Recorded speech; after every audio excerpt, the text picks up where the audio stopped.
All these people thirst for knowledge, and they could get it from a device which ruthlessly demands the attention of millions, a machine capable of slinging images and sounds into every home in the land. TV could teach you a new language, parade the entirety of history in front of your face, or it could simply distract you with brightly coloured bibble.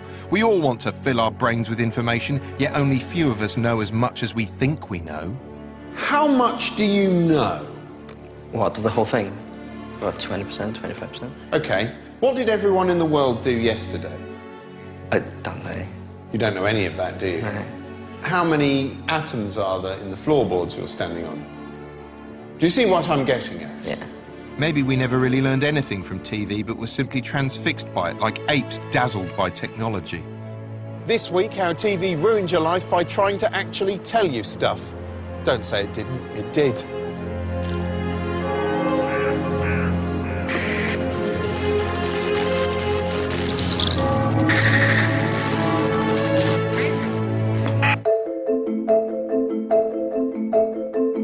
I'm going on a journey to find out just how much I've learned from television. It's a journey that will take me the length and breadth of part of the country over a period of time. Sorry, I've just remembered I don't know how to drive. What's that? I can't drive. This isn't my car. I'm not qualified to drive. Along the way, I'll be overcoming obstacles and doing my best to appear thoughtful, as though I'm coming to some sort of realisation about the visual language through which TV experts impart their knowledge, and not just staring stupidly out of a window. I'm hoping that pulling a thoughtful face will make me look like a proper documentary type, like Andrew Marr, seen here stylishly walking around America in a load of fascinating linking sequences shot for a clever politics documentary. He walks around and he stops and looks at things and thinks for a bit and then walks out of shot, and then he marches like a Terminator looking for a toilet, striding upstairs, gliding through sliding doors, getting reflected in glass, and all the time he looks really rather profound, even when he's just having a piss against a wall. I hope I look that convincing as I walk into this railway station. Television is a bit like a busy railway terminus, filled with competing streams of information bustling hither and thither, each of them capable of snaking out in different directions, much like branch lines. Well, no, of course it isn't really, but that gave me something vaguely philosophical to say over these pedestrian shots of me getting onto a train, where I start my journey by looking intently at a newspaper, because the world of TV knowledge basically started with the news. Early news broadcasts were stern announcements from the authorities consisting of little more than still photographs and explanatory diagrams backed with a vocal summary.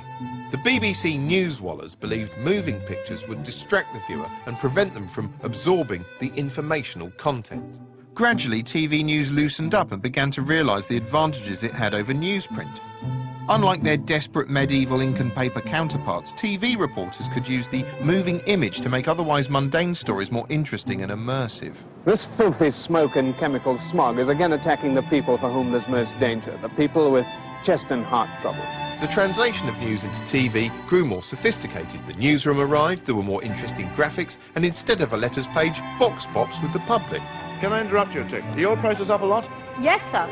Our prices are up on according to transport and difficulties in getting it, and us pulling our guts out to fetch it to the public on their table. And when major events occurred, the printing press was left standing by television, which could interrupt you in your own home to depress the arse off you. Over to the newsroom. The death of John F. Kennedy happened in Dallas at 12:25. And what's more, rather than reading wordy dispatches from overseas war reporters, TV viewers could follow the journalists into the thick of the action. They didn't even wait for the gunfire to stop before filing their reports. It's heavy artillery support for the Americans, and because of this, they're not immediately likely to lose out here. TV news grew even more dynamic as colour television arrived, making events seem increasingly vivid and dispiriting and brutal and all horrible-like. Unless, like me, you enjoy a nice violent riot with a lovely shepherd's pie and a glass of chocolate milk. Riot police were extremely fierce, often... It happened ages ago, it's funny. Faced with a medium that made current affairs more exciting, newspapers were forced to zhuzh up their own content, downplaying their comparatively dry news material and adding frothier piffle, which was proudly and exhaustively trumpeted in the gaudy adverts of the time. Uncanny, unbelievable, This man claims a Welsh housewife under hypnosis returned to 6 previous lives. Can this be so? The amazing evidence in tomorrow's Sunday Mirror. Tommy Steele reveals the agony of staying at the top. And girls, how to get your man. A dozen ways to look more sexy. Plus win this dream outfit in the marvellous Sunday Mirror tomorrow. But television wasn't content to simply provide a window on the world to show what was happening now. It had grander ambitions. It wanted to show you the whole of civilization. Landmark documentary serials such as Civilization and the epic The Ascent of Man turned your TV into a home-based lecture theatre, but a bit less boring than I've made that sound. The Ascent of Man in particular was a huge achievement. Filmed over 3 years, it whisked the viewer around the globe in the company of warm, erudite academic Jacob Bronowski, who explained the history of mankind's scientific advancement using a deft combination of eloquent monologues, pioneering computer graphics, and an intelligent use of imagery to make education fun. As well as landmark documentaries about real events, there were landmark dramas based on real events. When TV turned history into drama, it cast Shakespearean actors and dressed them like tapestries, and even though it was cheap and stagey, it was somehow convincing. I mean, that's barely a tree, that's not outdoors, but bloody hell, that might be Henry VIII. Television's mix of compelling fact and authentic drama was instructing viewers of all ages. Television started instructing me back when I was a kiddie-wink. Occasionally a TV would be wheeled into the classroom, a bit like a robot teacher. And this was exciting because it didn't feel like school. It felt like a break from school. Even if the programme you were watching was boring, it was better than being bored by a live human being. With their storybook visuals and focus on primary concepts, schools' programmes were an attempt to subtly plant fresh questions in Kiddie-Wink's minds. Questions they'd never considered before. Hello. Have you ever thought how important numbers are? No. Have you ever noticed how interesting human faces are? No. Have you tried looking at yourself in a kettle since last week? Yeah, actually I have. Trouble is, the presenter's methodical, basic use of language is inherently creepy. Yes. Day.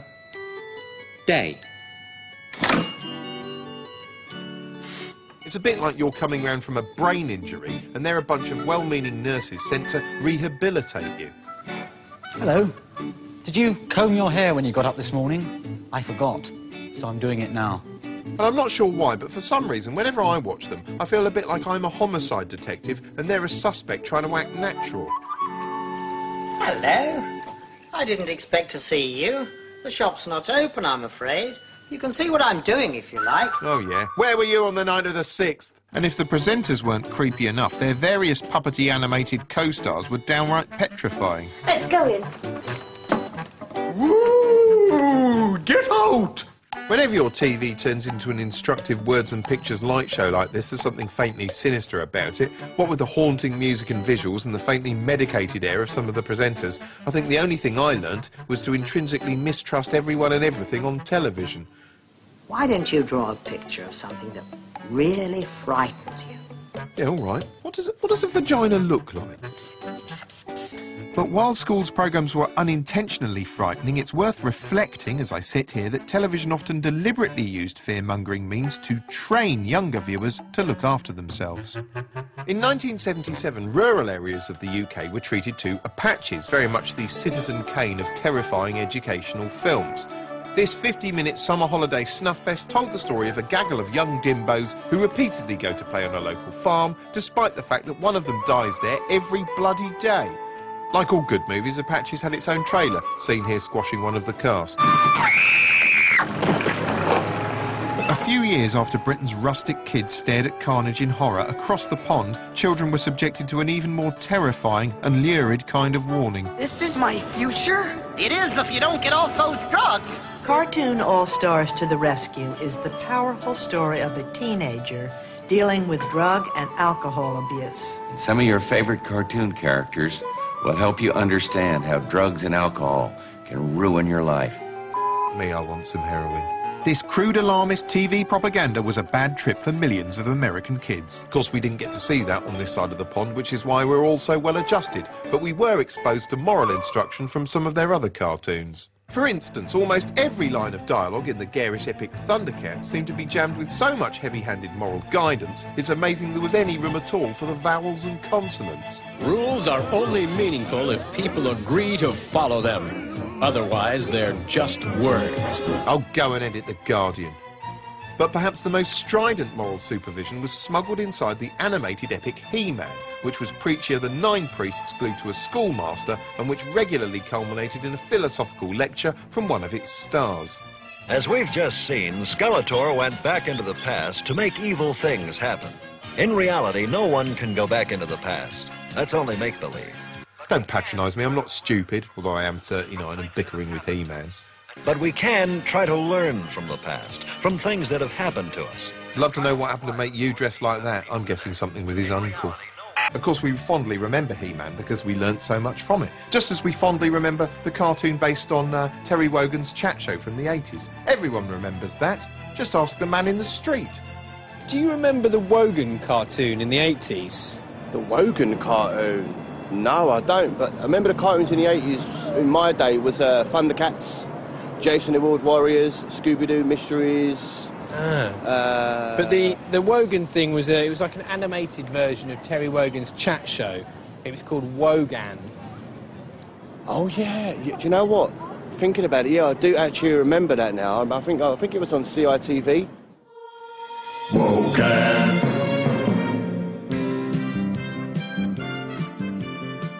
In today's story, we heard the actress Lorraine Chase explain how people often judge her because of her Cockney accent. They treat her as though she's simple, even though before becoming a model she invented the communication satellite, the shoe tree, and even the laser cow. Lorraine is living proof that you shouldn't judge a book by its cover, even a talking book with heavy mascara. What about one in a 10-gallon hat? Even you, JR.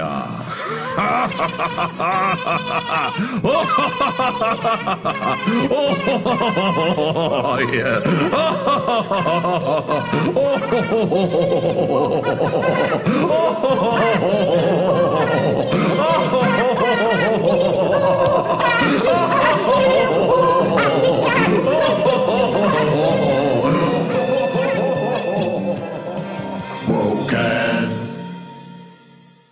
But I suppose the Wogan cartoon doesn't actually tell us much because it was in fact part of a fictional daydream I had while gazing out of this window. This line between fiction and fact on television used to be clearly marked until it began to leave such familiar territory behind to move into new, less concrete areas.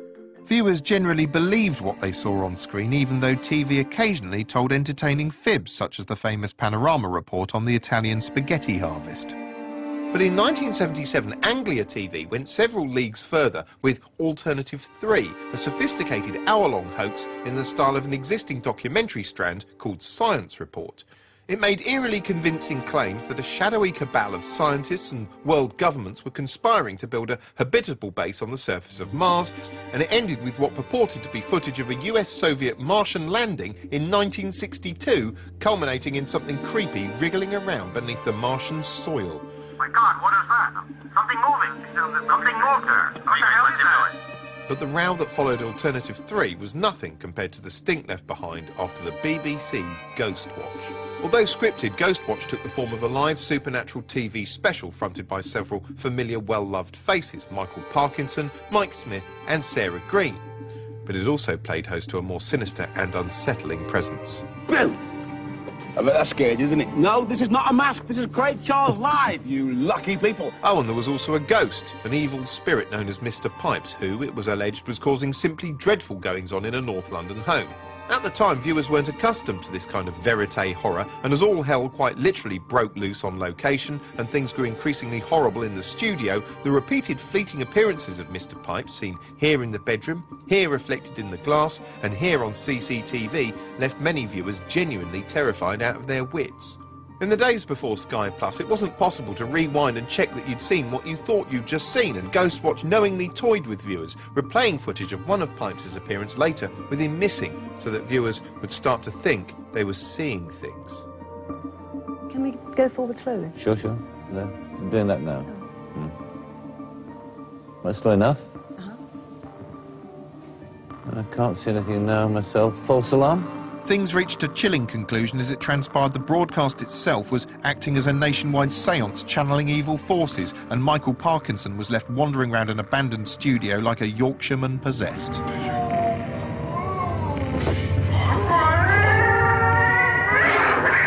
After Ghostwatch was broadcast, many were furious to discover they'd been tricked by a cunning blurring of fact and fiction.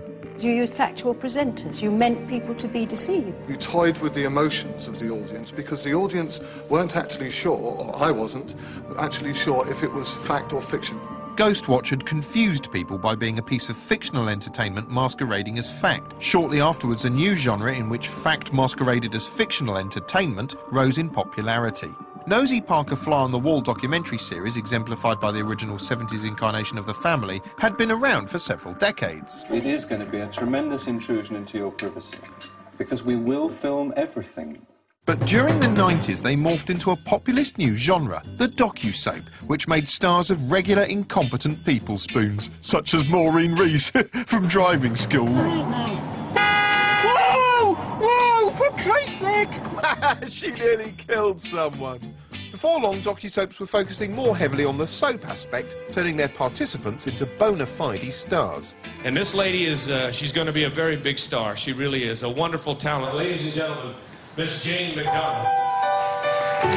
These were documentaries with all the factual information stripped out. Well, nearly all. There was still room for the odd statistic. By the end of this week, you will have eaten, in total, 40,000 pounds of meat and poultry. Imagine if when the passengers shat it all out, it came out the back of the ship in a long, unbroken turd rope, like the ones that hang off goldfish, you know. Anyway, that's a side thought, best to ignore it. And just as documentaries were under pressure to become more populist, so was the news. Ever since satellite news first appeared, the landscape had become more competitive and the fight for impact intensified. This is Sky News. 10 Britons will sell their kidneys to this man.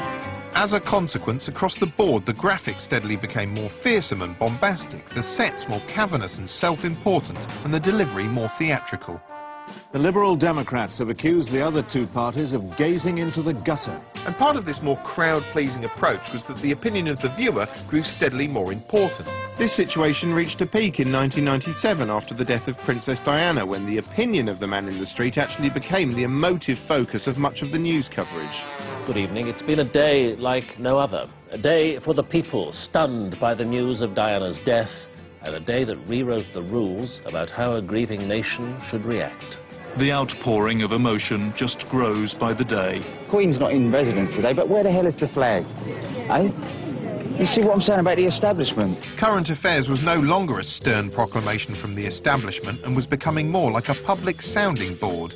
News in general had started to move away from explaining the world to us and move towards us explaining our view of the world to them. If you've got a story to tell, we'd love to hear from you. The email address, as always, yournews. All the while, the internet was starting to overtake TV as a source of instant news. And just as newspapers reacted to TV by becoming spicier, so TV news morphed into rolling news, in which everything became a sensational non-stop crisis full of incremental, horrible developments. We can now tell you that he's actually unconscious and his kidneys have stopped working. It's become a hope-sapping broadcast from the depression dimension as someone simply reads aloud a list of the worst events in the world.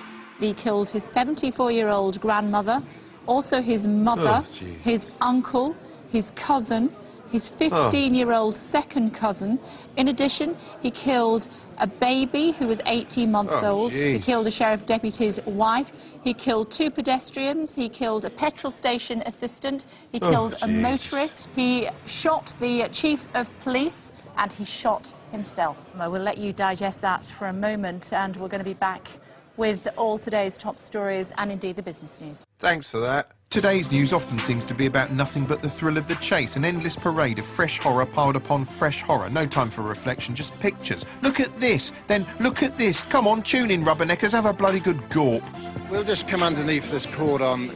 Barry, the cameraman, can you get under here? We'll just forgive the camera just moving around. Soon it all becomes meaningless, which has the side effect of making reality itself feel somehow unreal, like a work of fiction writing itself, a destiny beyond our control, and all we can do is stare at it in stunned desperation. And if 24-hour news was stranding viewers in a nihilistic wilderness, the other source of knowledge, the TV documentary, had changed too. Where once documentary experts were expected to speak and walk around like academics, there's a growing assumption that today's viewer won't pay attention to facts unless there's a star attached, preferably one with a shaky link to the subject. For instance, because the actor Ross Kemp played a hard ex-soldier in EastEnders, he was considered an ideal choice to send to Afghanistan to show us how a real war works. It's the most exciting morning I've had in a very long time, I can assure you of that. And weirdly, it turned out he's actually pretty good at this, all of which opened the floodgates for other celebrity experts. One consistent thumbprint of expertainment is to confuse fictional characters with the actors that portray them. So, because he played a vet in African-based Wild at Heart, ITV thought it would be a good idea to send Stephen Tompkinson animal mending round Africa. In fact, even Tompkinson seems to have forgotten he's an actor. My journey begins in Tanzania on Africa's east coast, where I'll test my veterinary expertise with some of the hardest working vets in the world. And if you need an expert on cats, who better than Joanna Lumley? She's a bit feline, well, she sort of purrs when she talks. I mean, she even looks a bit like a cat. Christ, this is perfect. She must love cats. She'll show us the family Tabby in a moment, you wait. My journey begins here, at home. And it begins with a confession. We don't have a cat. Well, I suppose it must be quite hard to find someone in Britain who owns a cat. No one seems to have proper expertise no more. Griff Rhys-Jones's chief qualification for splashing round Britain's rivers is that he's 60% water like the rest of us. While sending renowned investigative journalist Daniel Dyer to explore the phenomenon of UFOs seems odd because he's not an expert and seems to have made his mind up before he sets out, according to the title. So I'm going to ask you straight away, I mean, do you believe there is intelligent life in this room? He's also easily swayed by spurious evidence like dodgy footage of what looks like a rubber alien mask at a window. No. What the hell is that? Hope no one shows him Santa Claus the movie, he'll shit himself. These days you don't even have to be vaguely suitable to front a documentary series, provided you're a celebrity. I've always been passionate about rave culture, and I'm on a very personal journey to discover the roots of this fascinating scene and its diverse yet controversial musical legacy. Summer of Love, 88, there was some big parties. 89 was probably even bigger. You know, some of them dudes were like 10,000 strong. Everyone was together, and you could be playing a tune at 120 BPM, go down to something like Aphrodisiac or something, which was like about 100 BPM. All the girls on the podiums, all the dancers everywhere, glow sticks, just a sea of glow sticks everywhere. Yeah, and don't you remember the dummies? You must have had Vicks rubbed on your back at one point when you was at a rave. Everyone had that. Yeah, they were the days, though, eh? The old raving. Wicked. It'd be nice to go back, though, wouldn't it? To, like, the proper days, when we was all out there. Once documentaries were happy to show you stuff and take time to let you absorb it. Gradually they morphed into grandiose visual spectaculars like Walking with Dinosaurs. We will show you how these magnificent creatures live, how they eat, fight and reproduce. Sensation was starting to overwhelm fact, and before long, if we wanted to learn about, say, the Blitz, it was no longer good enough to listen to people who actually lived through it. No, boring. Instead, you had to hold your own Blitz in shows like the TV experiment Blitz Street, which would answer the burning question of what would happen if 1940s German explosives were dropped on British houses, a question most of us would have thought was pretty comprehensively answered by the 6-year experiment known as World War II. To see where it's all heading, look no further than Deadliest Warrior, a flabbergasting show which explores history's more fearsome brawlers by pitting them against each other in a manner which defies both sense and taste. The notoriously evil Nazi Waffen-SS, Hitler's deadly assault forces that launched World War II, versus the vicious Viet Cong, murderous masters of jungle warfare. Each week, 2 sides are chosen, and then the Deadliest Warrior team gleefully explore the injurious possibilities by road testing their respective arsenals on biomechanically accurate dummies and the occasional dead animal. For instance, here we discover what happens when you detonate a Viet Cong landmine beside a deceased pig, which sounds like the most mental Heston Blumenthal recipe of all time. Basically what they've done there is they've taken the tragic futility of war and used it to blow up a pig. Once they work out who's got the edge in which top trump style category, their resident computer expert runs a simulation pitching the two sides against one another in an imaginary mind space from which only one can emerge victorious. The thing is, it's so far removed from reality you end up picking sides like it's a sport, which means it's possible to watch this and find yourself cheering on the Nazis like they're Tim Henman or something. Go on, Nazi, kill him! Yay! Brilliant! Oh no, the poor Nazi! Come on, get him! Yes! Hooray for the Nazis! Yes! Deutschland über alles! Go on! Come on. Oh my God. Come on. Come on. Yay! The Nazis won! Hooray for the Nazis! Hooray! Hooray for the Nazis, everyone! Yay! Hooray for the Nazis! Yay! Hooray for the Nazis! Yay! Please don't take this out of context and put it on YouTube. When you're dealing with a world in which facts are treated as though they've been dreamed up, you may as well make factual programs not just about stuff we know, but about stuff we don't know, i.e. the unknown, you know? Back in 1992, a fictional spook show caused a stink because viewers thought it was real. Yet 10 years later, viewers were so desensitised to fact-bending, ostensibly real paranormal investigations had become a telly staple. We've had viewers saying they've seen orbs, these small lights that they've seen in various places. We think we've caught sight of them in the Undergroft. Have a look at this footage, which we recorded earlier on. Now, that is slow. That is amazing. I mean, is it not? Thanks in part to TV's obsession with the supernatural, these days almost every son of a bitch in the country claims to have encountered a ghost at some point. Real life spook talk. I used to have this cup. It was a blue mug with a chip on the rim where you drink from. Anyway, one night I broke it. I dropped it or something. And I go, oh shit, you know. And a few weeks later, I was at a friend's house and I opened a cupboard and there it is. The same cup? Same cup. With the chip in it? No, gone. Spook talk. We were staying in a hotel room and very gradually it got colder. How much colder? Not much, probably a couple of degrees. And how long did this last? A couple of minutes. You have been watching Real Life Spook Talk. Don't have nightmares.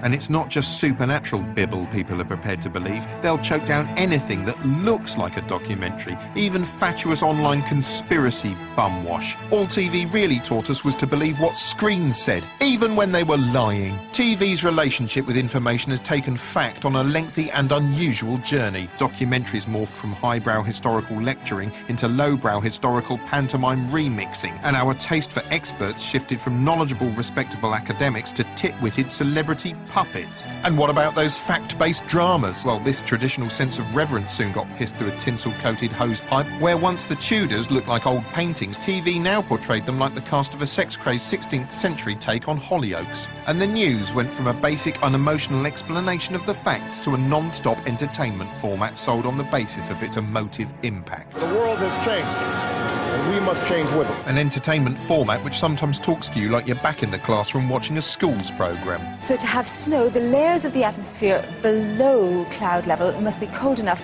to keep the flakes from melting. Don't patronise me, I'm not stupid, although I am 39 and bickering with the news. So what did I learn from television apart from catchphrases and theme tunes? Almost nothing. I just looked at stuff and ended up back where I started.